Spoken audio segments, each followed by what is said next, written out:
Welcome to the Deep Dive. We plunge right into fascinating topics, pulling out the vital info to get you, well, truly informed. Today, we're taking you somewhere pretty special.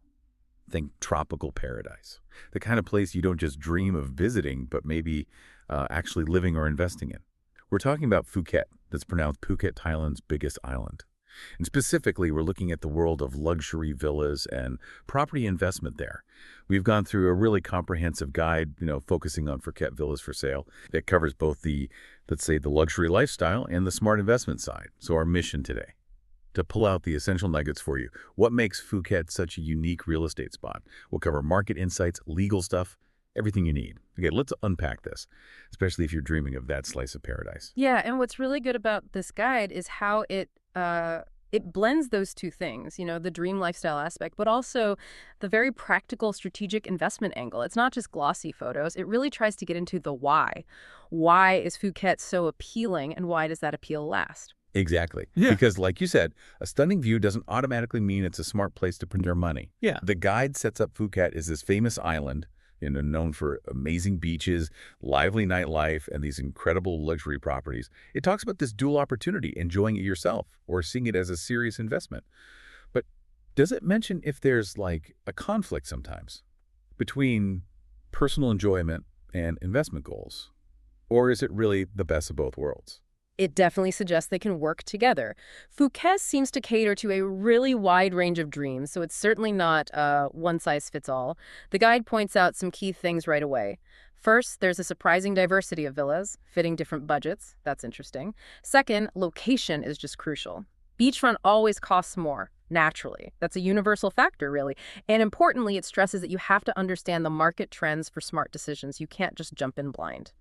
Finally, and this is the exciting bit for investors, the guide really highlights that Phuket villas can bring in promising rental returns, turning that dream into, well, an asset that works for you. And that diversity you mentioned, it really is striking when you look into it.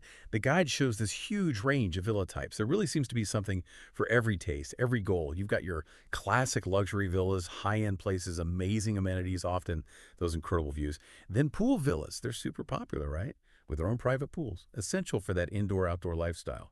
And of course, the beachfront ones, direct beach access, always in demand, hard to beat. Does the guide point to any particular styles or features that are really, trending now, or maybe offer a unique kind of value? That's a good point. It does mention modern villas, contemporary designs, sleek looks, and interestingly, some are now incorporating eco-friendly features. That's becoming more sought after. People want aesthetics and sustainability. But, this brings up a key question for anyone looking to buy. What's actually driving the growth we've seen in the Phuket property market, and how does that impact you? This source mentions the market's shown pretty remarkable growth over the last decade. Several big factors are behind that. First, tourism growth has been consistent, but it's not just numbers. The guide notes a shift towards more long-stay visitors, higher-end tourists who are specifically looking for luxury rentals. That directly fuels demand, really boosts the rental potential. Second, foreign investment has been strong, partly because Thailand has, well, a pretty clear system for foreign property ownership. Okay, you can't own land directly as a foreigner generally, but you can own the building, the structure itself, and you can get long-term leaseholds for the land. Yeah. That provides a clear legal way for foreigners to invest. And third, there's been significant infrastructure development, better roads, hospitals, good international schools. All that naturally makes properties more valuable and makes the island a more attractive place to live long-term, not just for holidays. Okay, so those are the big picture drivers. Tourism, investment rules, infrastructure improvements. But let's talk bottom line. For listeners really focused on the financial return, what does this actually mean? Are we talking serious rental yields? Or is it more about the property appreciating over time? Because, beyond the paradise appeal, lots of people are looking hard at the investment numbers. And that rental market seems strong, especially in tourist hotspots. Exactly, and the guide actually puts numbers on that. This is where it gets really practical. It provides specific rental yield data for different areas. Very useful. For instance, Patong, known for nightlife, high demand, average villa price around 10 million Thai baht. That's roughly 275,000 US dollars. And the guide shows a pretty solid 6-8% rental yield there. 6 to 8%, okay. Then you have Kata Beach, more family-oriented, quieter. Average price maybe 8 million baht, yield around 5-7%. Bangtao is interesting. It's upscale, lots of luxury developments, golf courses. Average price is higher, maybe 12 million baht.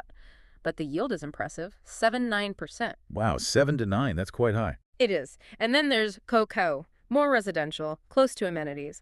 Average 9 million baht, yields around 5-6%. So yeah, it's clear different locations offer different benefits. The guide also mentions places like Kamala, which is quieter, more serene, but still convenient. These numbers really do paint a picture of the potential returns depending on where you buy and what kind of property it is. Right, we've painted this really attractive picture of Phuket's potential, but how do you actually, get started? Yeah. Moving from the dream to the reality.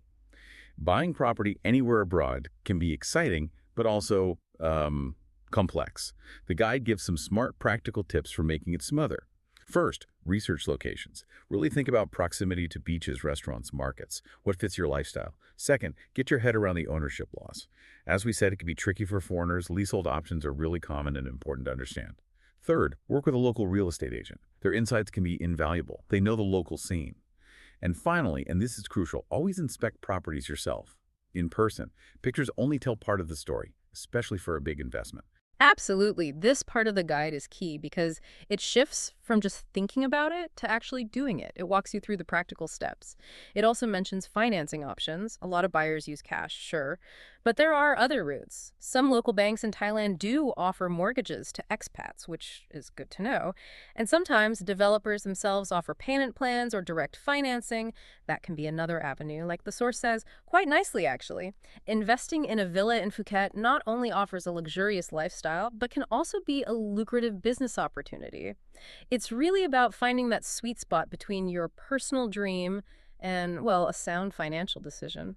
That quote really does capture it perfectly, that blend of lifestyle and investment. Now, let's touch on something absolutely critical, the legal side of things. It's so important to understand the legal framework in Thailand for property. It can be quite different from what you're used to back home. Oh, absolutely essential. The guide goes into some key legal points you need to know. We mentioned foreign ownership. Foreigners can own condo units outright. That's usually straightforward. But for villas, it often involves those specific regulations and, commonly, leasehold agreements for the land. These leases are typically for up to 30 years. Often there are options to renew, sometimes multiple times. So you're effectively leasing the land the villa sits on. That's a fundamental difference from, say, freehold ownership common elsewhere. Right. Owning the building but leasing the land. Exactly. And it's also vital to understand the different types of title deeds, like shanote or nor sit. They signify different levels of ownership rights and land surveying accuracy. The guide emphasizes that shanote is the strongest, most secure title. That's generally what you want to look for. Which, of course, brings up the question, how do you navigate all this? How do you protect yourself in a legal system you might not be familiar with?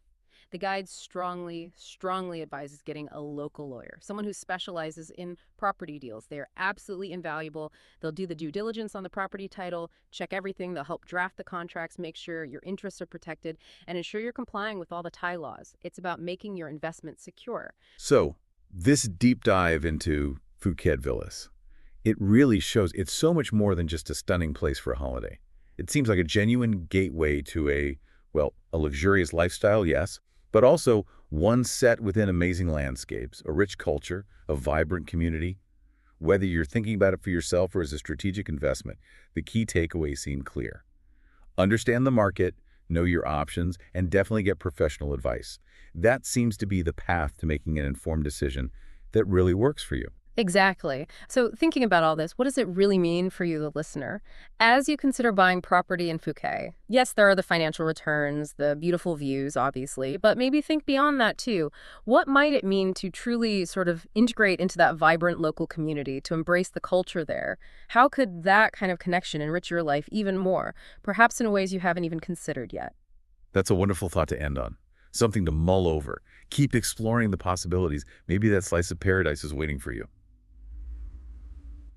Thanks for joining us on this deep dive.